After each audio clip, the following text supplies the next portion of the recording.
अस्सलाम वालेकुम।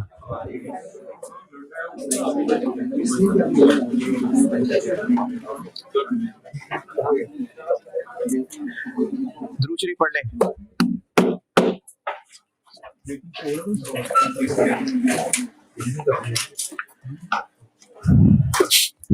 सवाल एक कहा था करने को कल स्प्रिंग 2008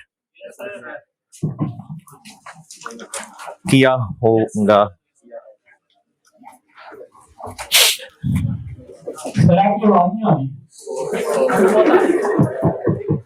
बिल्कुल भी नहीं आ रही।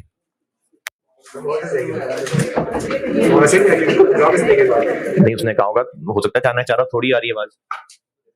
हाँ भाई, बिल्कुल आवाज नहीं आ रही नीचे वाले रूम में।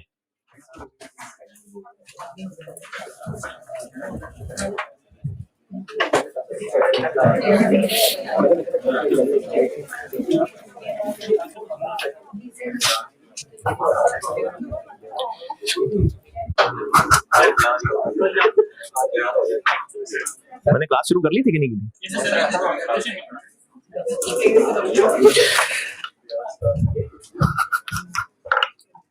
कल सवाल दिया था एक, और उसमें जो जो मसले हो सकते हैं वो बता देता हूँ। एक मसला ये हो सकता है कि लेबर कॉस्ट दी हुई है ओपनिंग वर्क इन प्रोसेस में, तो उसको खुद ही बनाना पड़ेगा कन्वर्जन। ये नहीं हो सकता कि कन्वर्जन हो ही ना, मतलब एफओएच ही ना हो। तो वो इसीलिए आपको एक पॉइंट लिख दिया था सवाल वाले ने कि एफओएच 120% है, तो वो ओपनिंग पे भी खुद बनाना पड़ना था और करंट पीरियड पे तो करना ही था। एक ये पॉइंट था।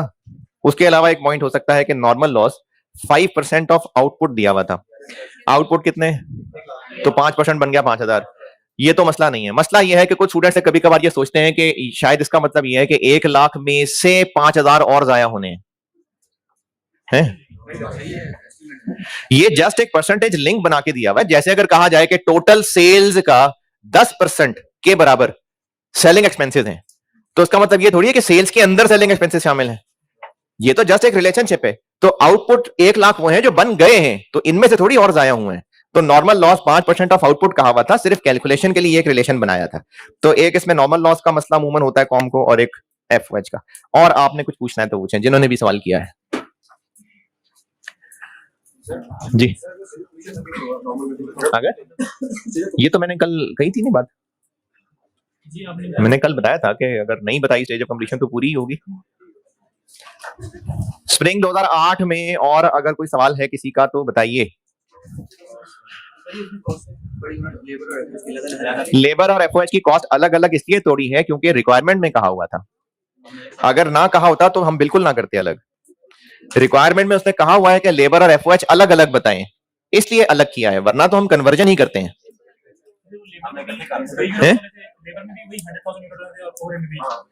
हाँ, यूनिट तो कन्वर्जन वाले ही हैं। कॉस्ट कैलकुलेट करने के लिए लेबर अलग और एफओएच अलग, लेकिन है तो दोनों मिला के कन्वर्जन, इसलिए डिनोमिनेटर दोनों का कन्वर्जन वाला था।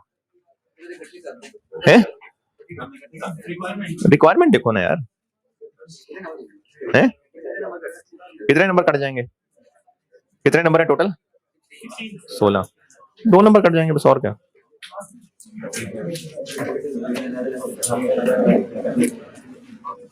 अलग अलग ही किया करते हैं, लेकिन सवाल की रिक्वायरमेंट में लिखा हुआ था, इसलिए अलग अलग किया है।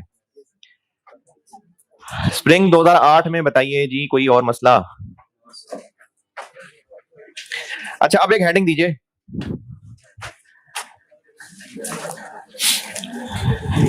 अब ना मैं आपको ये जो कल क्लास में सवाल किया था और स्प्रिंग 8 का सवाल भी कर लिया, तो ये एक एग्जाम लेवल से शुरू कर लिया, लेकिन जो आगे मजीद सवालों में मुश्किलें होती हैं, तो उन मुश्किलों में से एक मुश्किल है कि नॉर्मल लॉस की कैलकुलेशन में उलझाया जा सकता है।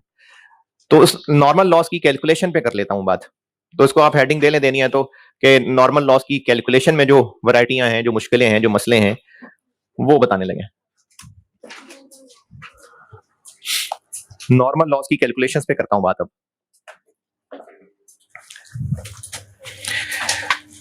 नंबर 1 लिखें बात।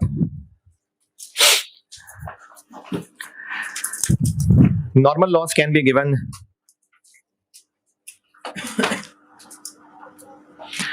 Normal loss can be given. इसमें 2-4 बातें समझाने लगा, लिखवाने लगा। पहली बात यह है, normal loss can be given as a percentage of input. As a percentage of input और आउटपुट।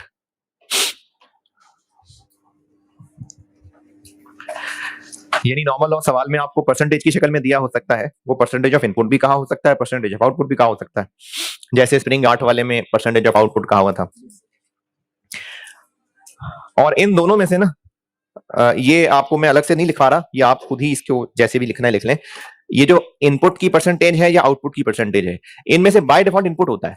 यानी अगर सवाल वाले ने कहा कि नॉर्मल लॉस 10% है बस, तो वो परसेंटेज ऑफ इनपुट होगा।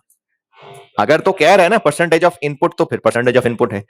अगर कह रहा है परसेंटेज ऑफ आउटपुट, तो फिर आउटपुट की परसेंटेज है। खामोशी हो तो वो बाय डिफॉल्ट इनपुट होता है। इन दोनों में से खामोशी हो तो बाय डिफॉल्ट इनपुट है।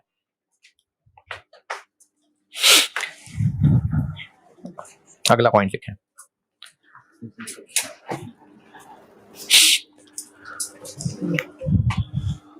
बाय डिफॉल्ट इनपुट है।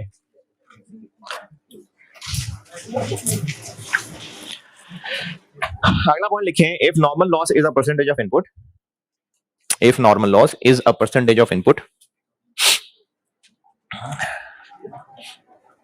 एंड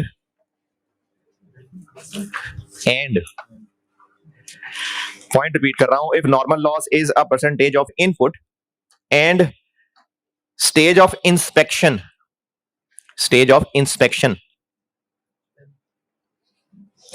INSPEC शन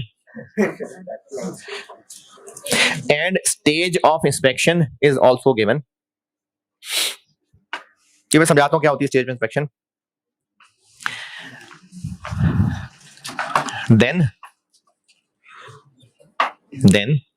नहीं, मैंने कहा stage of inspection is also given. Then normal loss percentage is applied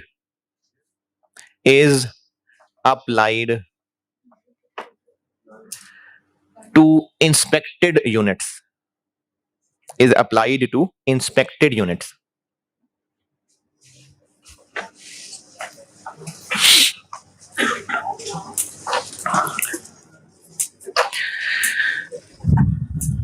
मैं इंस्पेक्शन स्टेज समझा रहा हूं, और फिर उस इंस्पेक्शन स्टेज को समझने के बाद आप खुद अपने अल्फाज में उर्दू, पंजाबी, पश्तो, सराइकी जो लिखना चाहें वो अपने अल्फाज में खुद अपने आप को समझाइएगा। पहले समझ लें।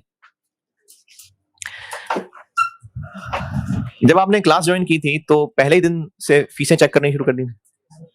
नहीं, कोई एक वीक मेरे ख्याल में देते हैं तकरीबन, उसके बाद फीस चेक करना शुरू करते हैं। नहीं फीस दी तो फिर रोक लेते हैं। तो एक हफ्ते का टाइम क्यों देते हैं? क्या हुआ? पैसों का इंतजाम करने के लिए। अच्छा, और नहीं स्टूडेंट्स को क्यों 7 दिन का टाइम दे रहे हैं? पैसों का बंदोबस्त करने के अलावा और रीजन है?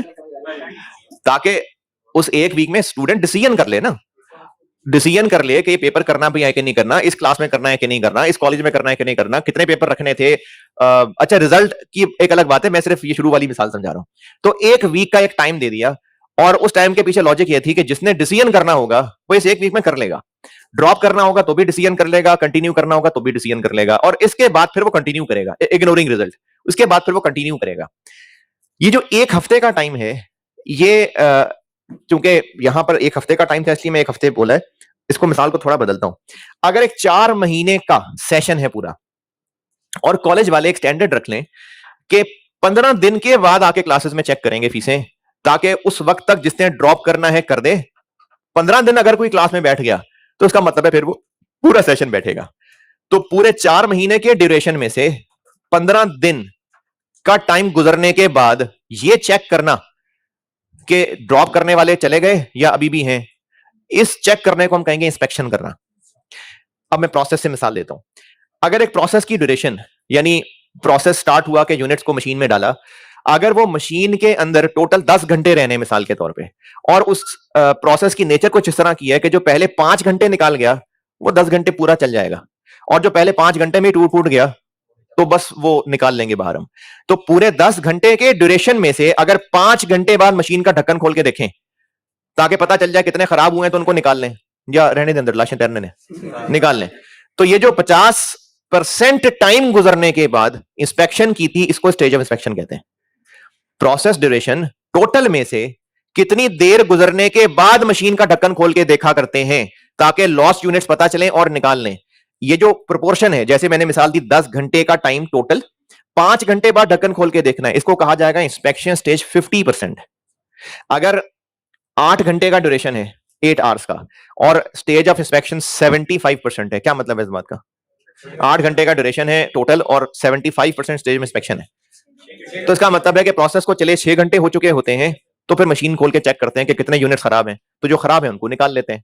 ये कॉन्सेप्ट है स्टेज ऑफ इंस्पेक्शन का।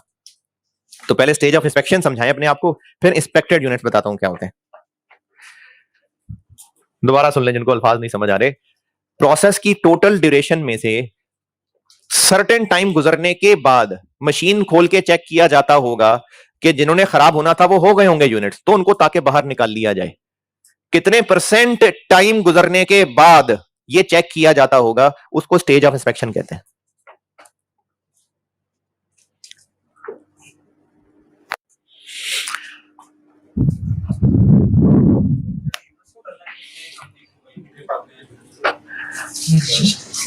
नहीं, सही बात है, यूनिट्स को चेक करना है, लेकिन चेक करने का मकसद ये था कि जिन्होंने खराब होना था ना वो अब तक हो गए होंगे। जैसे मैं वो अंडे उबालने वाली मिसाल दे रहा था, तो अगर अंडे ने क्रैक करना होगा तो पहले 5 मिनट में कर जाएगा। तो ये मकसद था जानना कि कितने यूनिट्स हैं जो लॉस होने लगे हैं, कितने यूनिट्स हैं जो डिफेक्टिव होने लगे हैं, और ये कितनी देर के बाद चेक करना है, ये मैनेजमेंट ने फैसला करना होता है। तो जितने परसेंट टाइम गुजरने के बाद चेक किया जाएगा ताकि खराब यूनिट्स को निकाल लिया जाए और बाकियों को रहने दिया जाए ताकि वो फिर पूरे चल जाए, वो परसेंटेज स्टेज ऑफ इंस्पेक्शन है। जितने परसेंट टाइम गुजरने के बाद मशीन खोल के ये चेक करना है कि सारे सही हैं या जो खराब होने थे वो अब तक हो गए होंगे, ताकि उन खराब वालों को निकाल लिया जाए। ये जो परसेंटेज टाइम गुजरने के बाद चेक किया जा रहा होगा, इसको स्टेज ऑफ इंस्पेक्शन कहते हैं। स्टेज ऑफ इंस्पेक्शन 70% है। क्या मतलब है इस बात का? स्टेज ऑफ इंस्पेक्शन 70%, यानी जो टोटल प्रोसेस की ड्यूरेशन चलनी है 70% गुजर चुका होता है तो चेक करते हैं कितने खराब हुए। तो ये महीने में एक दफा होगा, तो महीने की हर 23 तारीख को हुआ करेगा है? जब भी प्रोसेस रन होगा, प्रोसेस रन का मतलब है कि मशीन में यूनिट्स डालना फिर वापस निकाल लेना, ये प्रोसेस एक दफा चला है, तो महीना कहां से आ गया बीच में? हाँ, तो महीने का डाटा दिया होता है, वो हम लोग ना एक महीने के टोटल डाटा को यूज करके कॉस्ट कैलकुलेट कर रहे होते हैं। प्रोसेस एक दफा रन हो सकता है 10 घंटे में हो जाता हो सकता है 25 घंटे में हो जाता हो सकता है 4 दिन लगते हो, हम तो वैसे कैलकुलेशन पूरे महीने के डाटा की बेस पे कर रहे होते हैं। तो एक दफा प्रोसेस रन होने में कितने परसेंट टाइम गुजरने के बाद मशीन खोल के चेक करते हैं कि कितने खराब हुए हैं, ये परसेंटेज टाइम गुजरने के बाद वाला जो पोर्शन है इसको स्टेज ऑफ इंस्पेक्शन कहते हैं।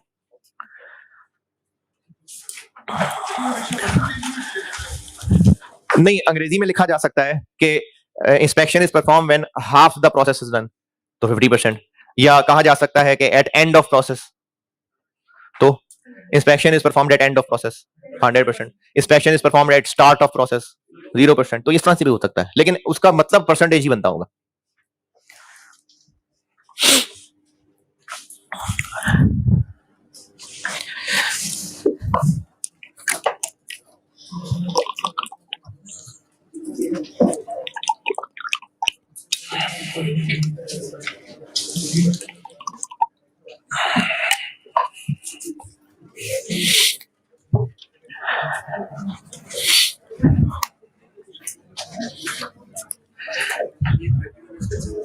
नहीं, निकालने पड़ेंगे। पहले स्टेज ऑफ इंस्पेक्शन का मसला तो हल हो जाए ना, फिर इंस्पेक्टेड यूनिट्स बताता हूं।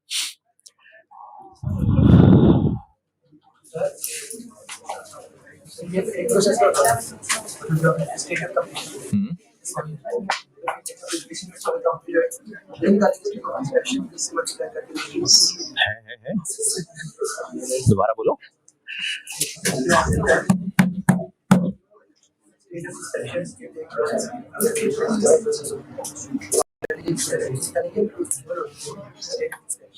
स्टेज इंस्पेक्शन तो गिवन होगी ना, लेकिन आप पूरे महीने के लिए कैसे निकालना चाह रहे हैं? नहीं, देखिए ना, अगर मैंने कहा कि वैसे तो इस क्लास में नहीं होता, लेकिन अगर किसी क्लास में अटेंडेंस मार्क होती हो और ये बोला जाए कि जब क्लास 25% हो चुकी होती है तो अटेंडेंस मार्क होती है, ताकि जिन्होंने आना होगा आ जाए, तो अटेंडेंस मार्क होती है। तो इसका मतलब है हर क्लास में ऐसे ही होता है, मतलब महीने में एक दफा अटेंडेंस मार्क नहीं होती है, हर क्लास में दिन में अगर 15 क्लासेस हो रही हैं तो 15 दफा ये काम हो रहा होगा। तो वो जो एक दफा की क्लास है ना, उसके लिए कहा गया है 15% टाइम गुजर जाता है तो अटेंडेंस मार्क होती है। तो प्रोसेस की ड्यूरेशन अगर 10 घंटे है तो पूरे महीने में शायद 300 दफा ये काम हो रहा होगा, 100 दफा काम हो रहा होगा। हर दफा जब भी 4 घंटे चला होगा तो इंस्पेक्शन हो जाएगी। हाँ भाई, समझाना था अपने आप को, कुछ समझा लिया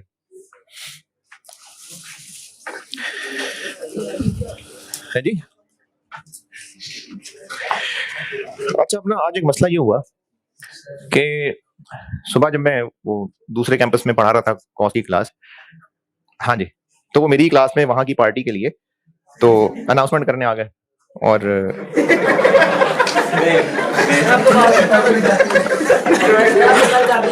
है क्या,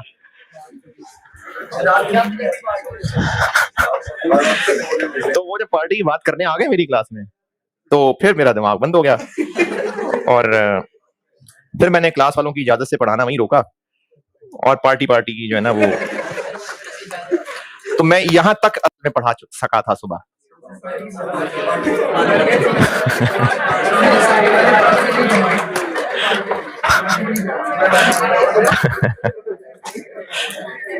खैर वो जज्बात उस वक्त डिफरेंट थे मेरे, अब तो खैर अब तो मैं काम डाउन हो गया हूँ। क्या जी?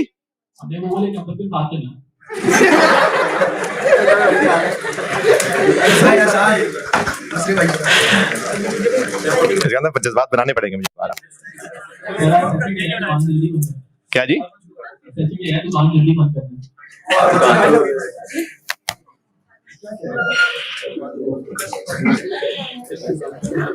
अच्छा चले ठीक है, जिसने जाना चला जाए, जिसने बात सुननी है बैठ के वो सुन ले।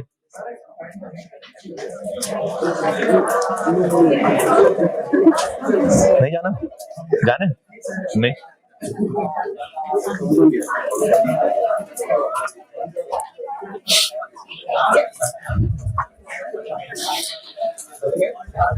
अच्छा आप ठीक है जाए, यकीनन आपको इससे ज्यादा जरूरी काम ही होगा कोई, आप बेशक जरूर जाइए, कोई मसला नहीं। जी जी जाइए जाइए जाइए। चलिए आगे बढ़ते हैं।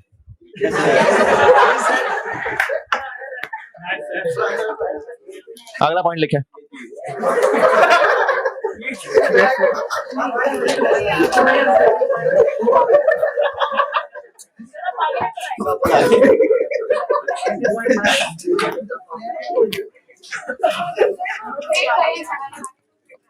तो अगर मैं पढ़ा रहा होता तो क्या करते? तो इसका मतलब फालतू बात करने लगो ना। ठीक है जाइए, ठीक है बेटा जाए, जिसने जाना जाए। अगला पॉइंट लिखे।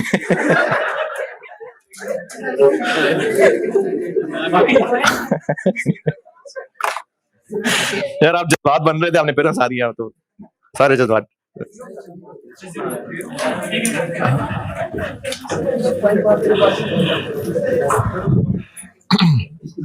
अच्छा मैंने परसों एक बात शुरू की थी। जी भाई बताइए, बोलो भाई को। चलें ठीक है, शुक्रिया, इजाजत के लिए शुक्रिया।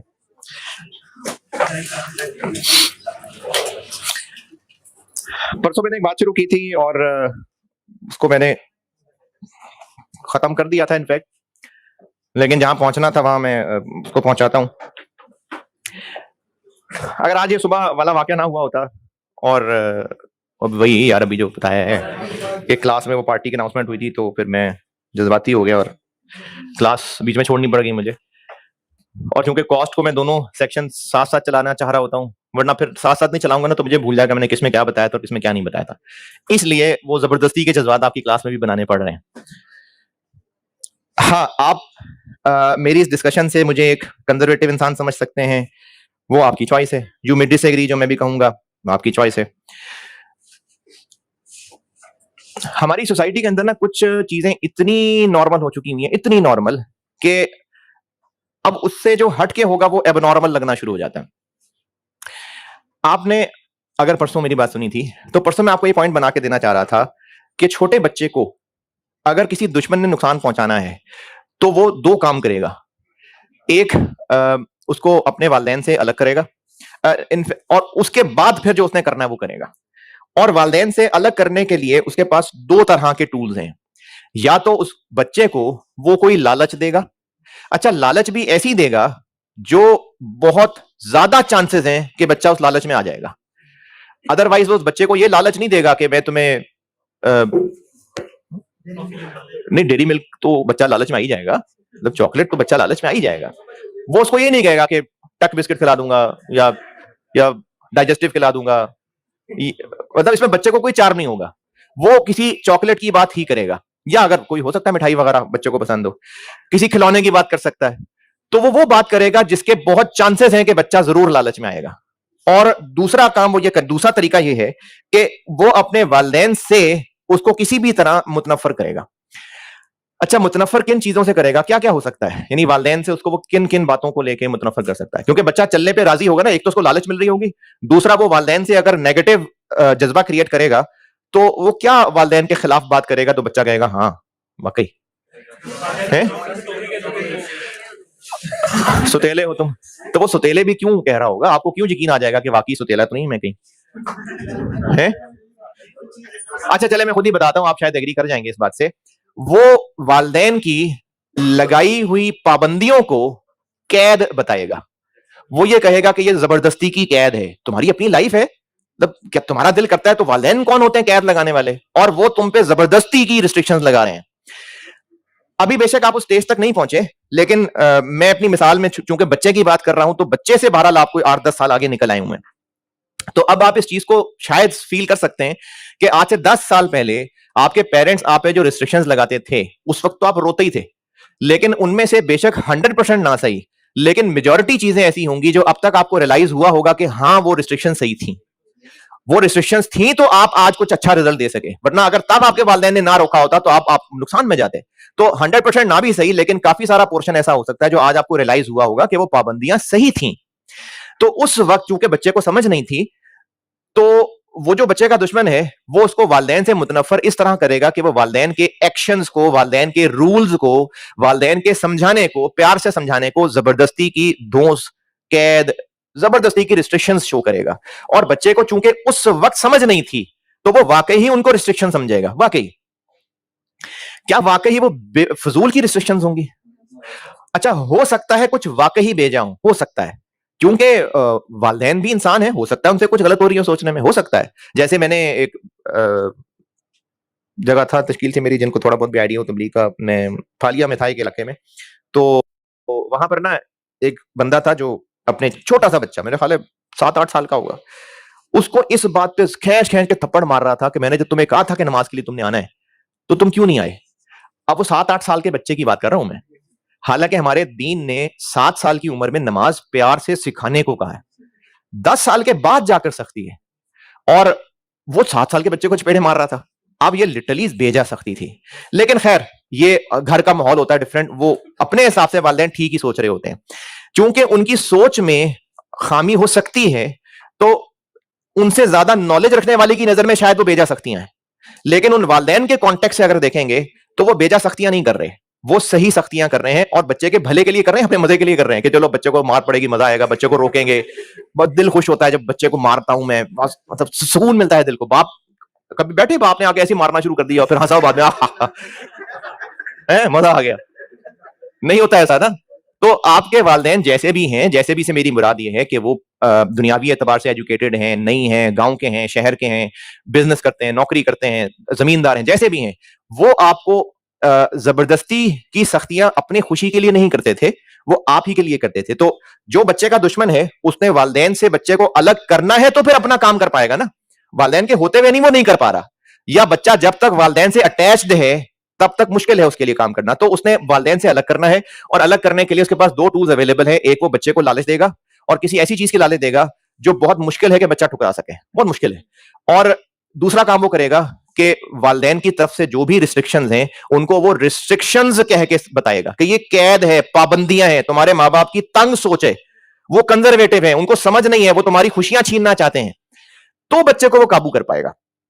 अच्छा, वो जो लालच दे रहा होगा वो लालच इमीडिएट भी हो सकती है और थोड़ा तो हो सकता है उस बच्चे को रैपर दिखाए, पहले सिर्फ चॉकलेट का सिर्फ रैपर दिखाए, अब वो बच्चे के अंदर एक और तलब बढ़ेगी, अच्छा मुझे तो चॉकलेट चाहिए, फिर उससे थोड़ी सी छोटी चॉकलेट उसको दे दे, एक बाइट दे दे सिर्फ, उसको मजा आएगा, फिर वो कहेगा इससे बड़ी, इससे और ज्यादा, इससे और ज्यादा, तो वो आस्ता आस्ता, अच्छा इससे क्या हो रहा होगा कि अगर वो फौरन चॉकलेट दिखाता ना तो शायद इसमें उसकी लालच तलब कम होती, थोड़ा थोड़ा करके लालच दे रहा होगा तो ज्यादा बन रही होगी। वो दुश्मन बच्चे का नुकसान चाहता था या फायदा चाहता था? नुकसान चाहता था, और उसने अल्टीमेटली बच्चे को किसी ऐसी तकलीफ तक पहुंचा देना था जो असल में वो चाहता था, और जो बच्चे के लिए यकीनन तकलीफदेह चीज ही थी। अब इस सारे सिनेरियो को शिफ्ट कर रहा हूं मैं बनी इंसान से जो इब्ने आदम है, और अल्लाह ताला और शैतान से। अल्लाह ताला ने इंसान को बनाया और इंसान के लिए अल्लाह ने एंड कामयाबी जन्नत से रिलेट की है, एंड कामयाबी, और टेम्पररीली दुनिया के अंदर है। अब अल्लाह ताला ने दुनिया में रहने के लिए जो कवायद सेट किए हुए हैं, जो रूल्स सेट किए हुए हैं, वो रूल्स जिसको ये यकीन रहा कि है ये मेरी बेहतरी के लिए, उसको तो उन रूल्स को मानने में मसला नहीं होगा। लेकिन जिसको ये लगा कि ये मेरे मजों को खराब करने के लिए बना दिए अल्लाह ने जबरदस्ती, तो उसको ये वाकई कैद लगेंगे, वाकई उसको मुश्किल लगी, क्या जबरदस्ती, मेरा दिल करता है, मेरा मेरे मतलब मेरी अपनी मर्जी किधर है भाई, मेरा दिल करता है काम करने को, ये कौन होते हैं मुझे रोकने वाले? तो वो जो अल्लाह की रिस्ट्रिक्शंस होंगी उनको ये समझेगा कि जबरदस्ती की कैद है।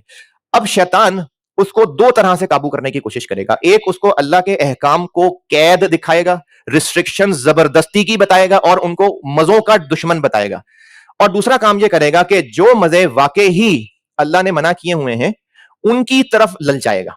अच्छा, वो कैसे ललचाएगा वो हर एक के हिसाब से अलग अलग है, और आप पहला बैच नहीं है दुनिया के अंदर, आप पहला बैच नहीं है। हजरत आदम अलैहिस्सलाम से लेके अब तक पता नहीं कितने बैचेस गुजर चुके हैं, और इब्लीस को तब से लेके बहुत ज्यादा मुख्तलिफ तरह के अदवार मिले, दौर मिले, वो उसके अकॉर्डिंगली, अच्छा अगर किसी को बेकार बातें लगनी हो तो बिल्कुल क्लियरली जा सकता है ना, वो किसी को जवाब दे होगा कि मुझे बेकार बात लग रही थी मैं उठ के जा रहा हूं, कोई भी जा सकते हैं, कोई मसला नहीं है, कोई जबरदस्ती नहीं है, जाना है और किसी ने चले जाइए। नहीं, वो असल में दो तीन लोग उठते हैं ना तो मुझे लगता है कि शायद हिम्मत नहीं कर पा रहे उठने की। 1 2 3 4 5। अच्छा, तो शैतान ने जब से ये दुनिया में उसको ये मौका मिला है, उसको मोहलत मिली, अल्लाह ताला ने जब जो अपने अल्लाह के दरबार के फरिश्ते थे उनमें शैतान जिन है, असल में इब्लीस जो है वो असल में जिन है, बाय नेचर वो जिन है, लेकिन उसकी इतनी इबादत थी, इतनी इबादत थी, इतना इल्म था कि उसको ये स्टेटस मिला हुआ था, और फिर जब अल्लाह ताला ने वो खैर लंबा वाक़या हज़रत आदम अलैहिस्सलाम वाला, तो उसने इनकार कर दिया था, और उसके इनकार की रीजन था उसका तकब्बुर, उसको लगता था कि ये मेरे से कमतर है तो मुझे क्यों कहा जा रहा है इसको सजदा करने के लिए, और फिर उसी की जब उसको सजा मिली कि निकलो यहां से, तो वो और गुस्सा कर गया और उसने फिर मोहलत मांग ली, माफी मांगी नहीं, मोहलत मांग ली, माफी मांगता तो किस्सा ही खत्म हो जाता, उसने मोहलत मांग ली और क़यामत तक के लिए मोहलत मांगी, और उसको पता है कि उसने चूंकि मोहलत मांगी है, माफी तो मांगी नहीं है, तो वो तैयार है दोज़ख में जाने के लिए। शैतान ने कल को माफी नहीं मांगनी कि अल्लाह मुझे माफ कर दे, वो तैयार है दोज़ख में जाने के लिए, लेकिन वो सिर्फ अकेला नहीं जाना चाहता, वो पार्टी करना चाहता है वहां जाकर, और मैक्सिमम मैक्सिमम मैक्सिमम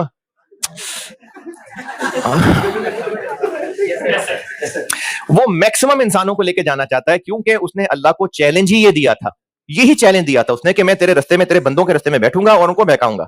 अच्छा, लेकिन एक बात है कि अल्लाह ने उसको ना मोहलत दी है, फिजिकल ताकत कोई नहीं दी है, शैतान के पास कोई फिजिकल ताकत नहीं है, वो पकड़ के खींच के नहीं कहीं भी लेके जा सकता, फिजिकल ताकत नहीं है। अब उसके आगे चेले हैं और उसकी अपनी नस्ल भी आगे बढ़ी है, उसके अलावा भी उसके सपोर्टर्स जिन गंदे जिन भी हैं, और वो उसकी एजेंडे पे काम करते हुए हमें फिजिकली कहीं भी नहीं खींचते, वो देते इंसान को, वो लालची हैं। तो उसने चूंकि उसके पास क़यामत तक का टाइम है तो उसने स्ट्रेटेजिकली चलना है और हर एक के हालात के मुताबिक चलना है, तो उसने ना मुख्तलिफ तरह की चालें चली, उन मुख्तलिफ, चूंकि आप जवान बच्चे हैं और जिस तरफ मैं आपको लाना चाह रहा हूं, और मैंने पहले भी कहा सुबह अगर वो मामला ना होता तो मैं इतनी जल्दी ये बात ना करता, और इसलिए ना करता क्योंकि आप में से बहुत सारे लोग मुझसे पहली दफा पढ़ रहे हैं, मुझे जानते भी नहीं है, तो अभी तो मोहब्बत इतनी बनी ही नहीं थी कि मैं आपको ऐसी बात करके तो उस मोहब्बत को नफरत में बदल दूं, तो अभी ये बहुत रिस्क है मेरे लिए भी, लेकिन करनी पड़ गई मुझे। तो मैं फिर कह रहा हूं, you may disagree, you have your own opinion, लेकिन आज से कुछ अरसे बाद, नहीं तो चलो क़यामत वाले दिन तो आपको रियलाइज होगा कि मैं जो कह रहा था वो सही कह रहा था।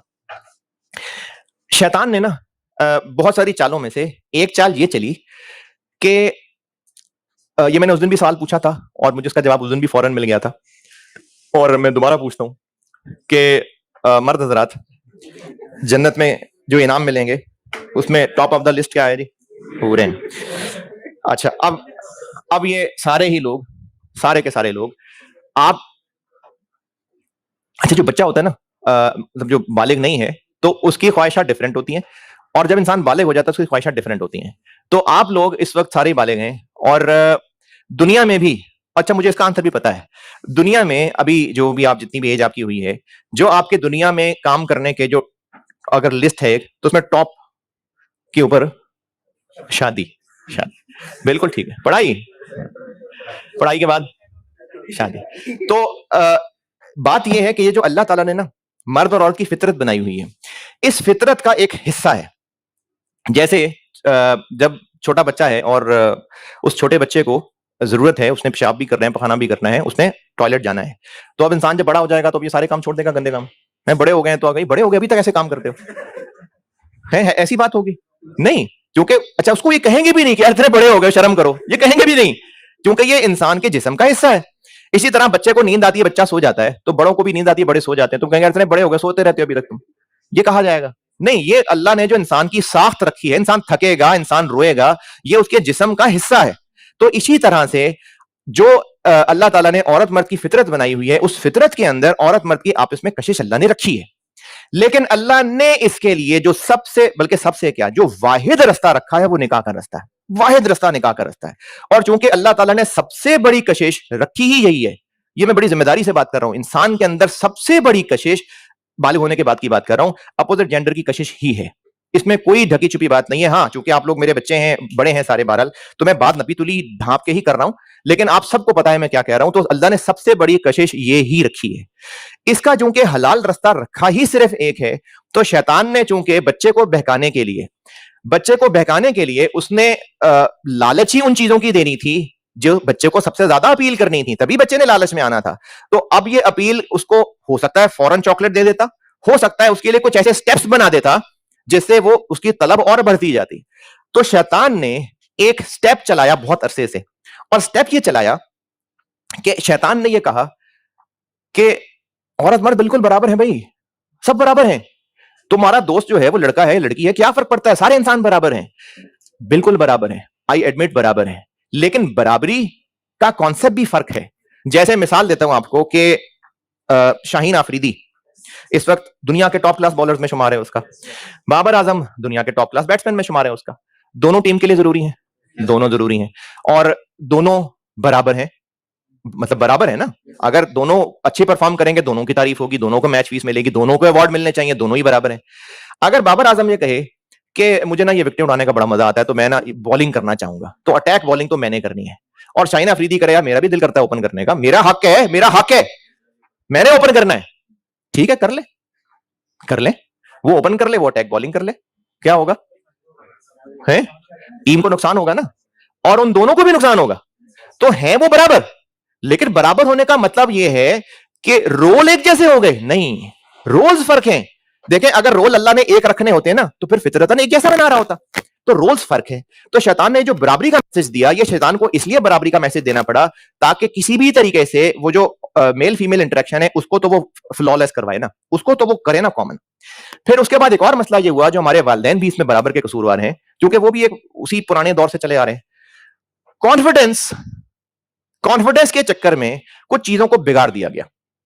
देखिए, मेरी बीवी अगर डॉक्टर के पास जाकर उससे बात कर सकती है और अपनी प्रॉब्लम बता सकती है, उसके जो इलाज है उसको सुन समझ सकती है, एक कन्वर्सेशन हो सकती है, ये कॉन्फिडेंस है।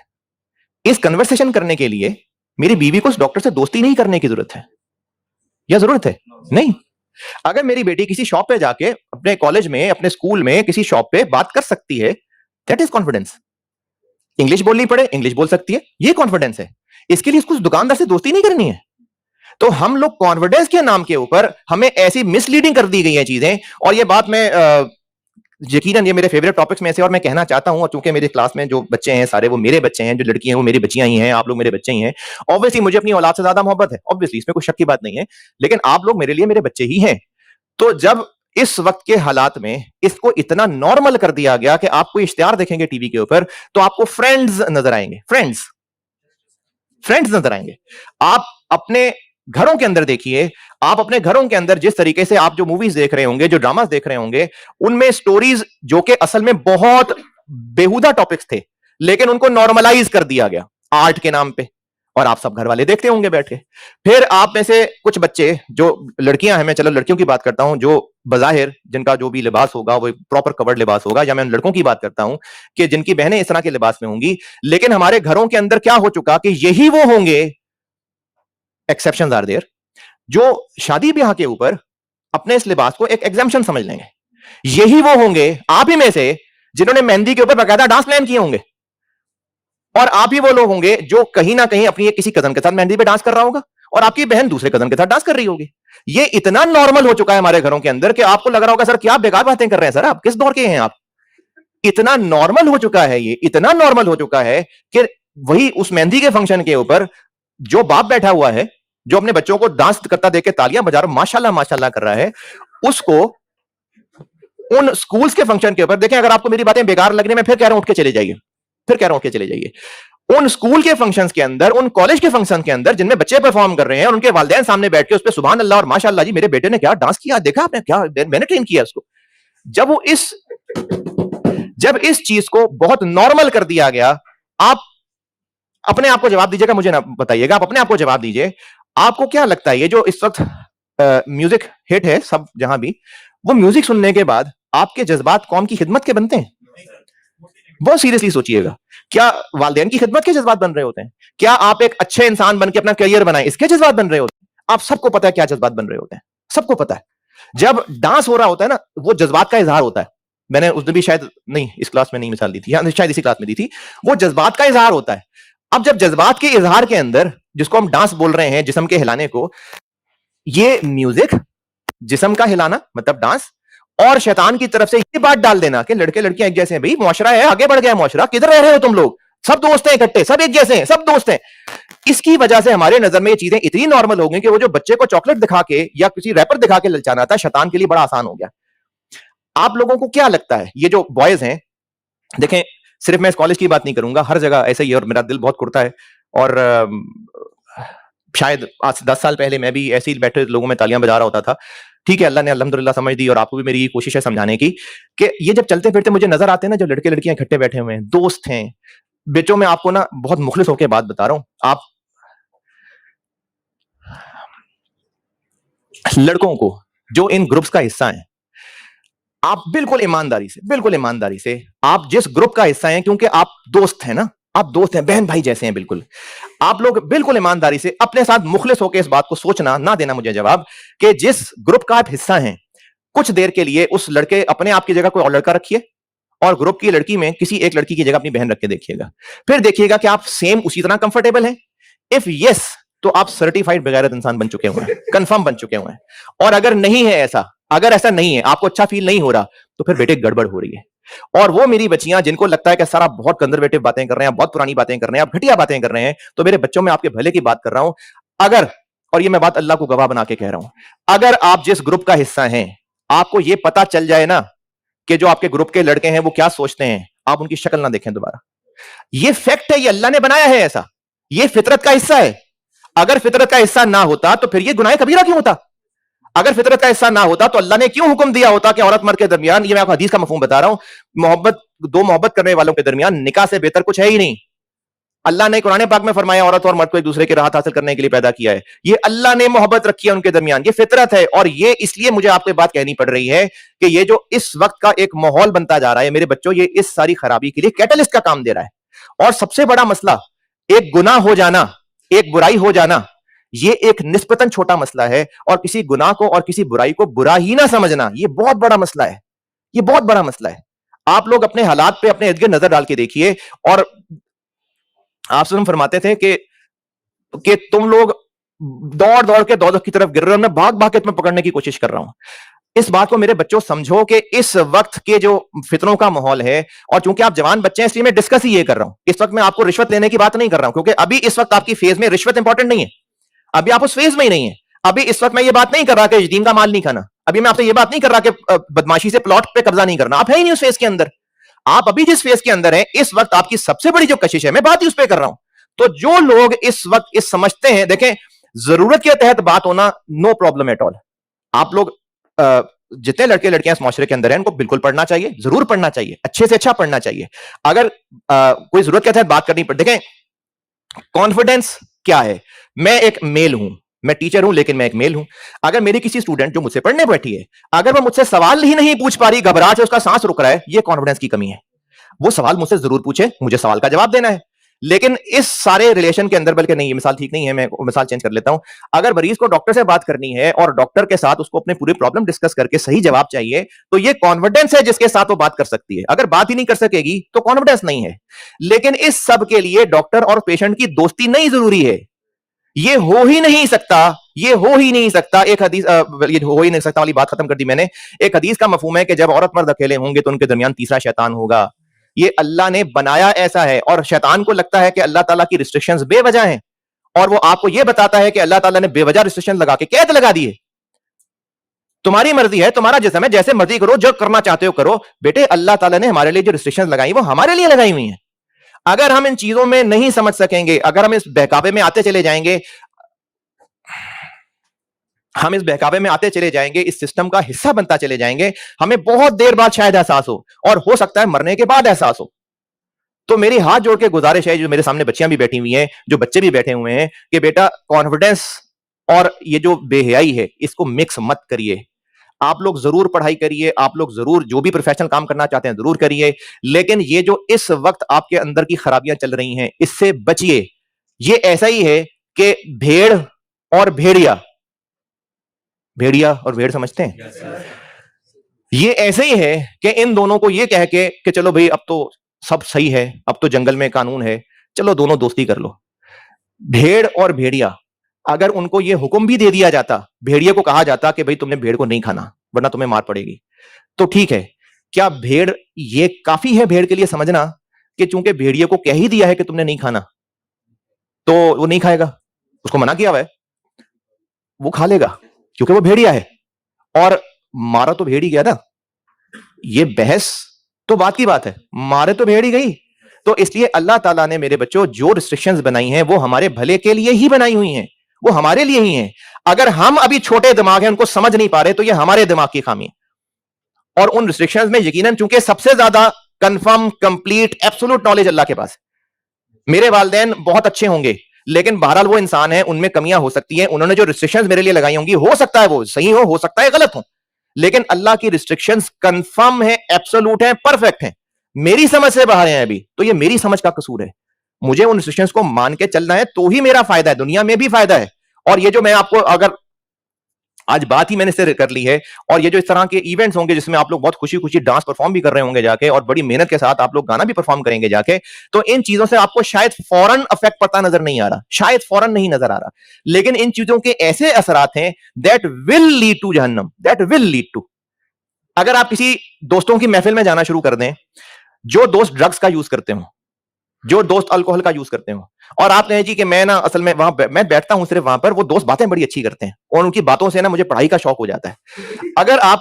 अगर आप ऐसे दोस्तों की महफिल में जाना शुरू कर दें और जाते ही रहें, बेशक आपको लगता है कि वो बातें अच्छी करते हैं इसलिए मुझे जज्बा बनने के लिए वहां जाना होता है, लेकिन करते वो ड्रग्स का इस्तेमाल है, तो क्या रिस्क है ये सब आपके करने में?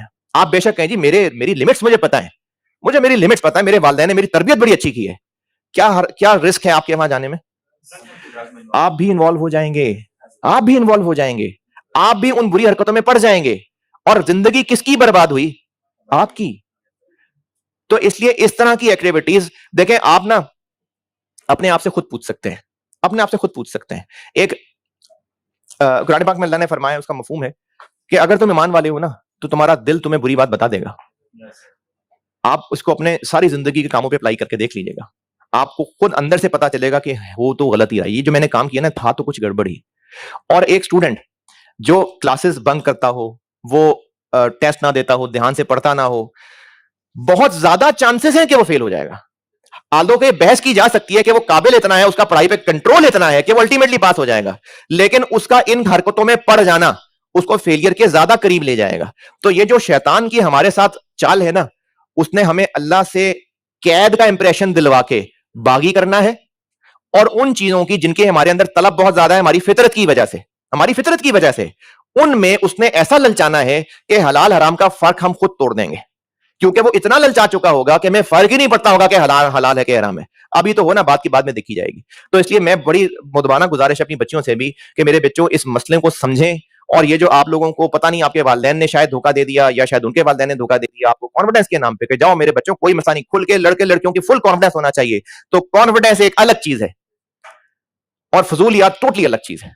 कॉन्फिडेंस के लिए बिल्कुल भी इसकी जरूरत नहीं होती है कि आप लोग इकट्ठे बैठ के सीढ़ियों पे गाने भी परफॉर्म कर रहे हैं और इकट्ठे बैठ के पढ़ भी रहे हो, इसके लिए बिल्कुल भी जरूरत नहीं होती। और ये मेरी आपको जो बात है ना, ये मेरी छोटी सोच नहीं है, आपकी गलत हो चुकी सोच है, और जिसका एहसास आपको इंशाल्लाह जल्दी होगा। लेकिन दुआ यह है कि तजुर्बे के बगैर हो जाए, तजुर्बा ना लगे, डसना ना लगे, इसके बगैर हो जाए एहसास और मरने से पहले हो जाए। अगली क्लास में मुलाकात।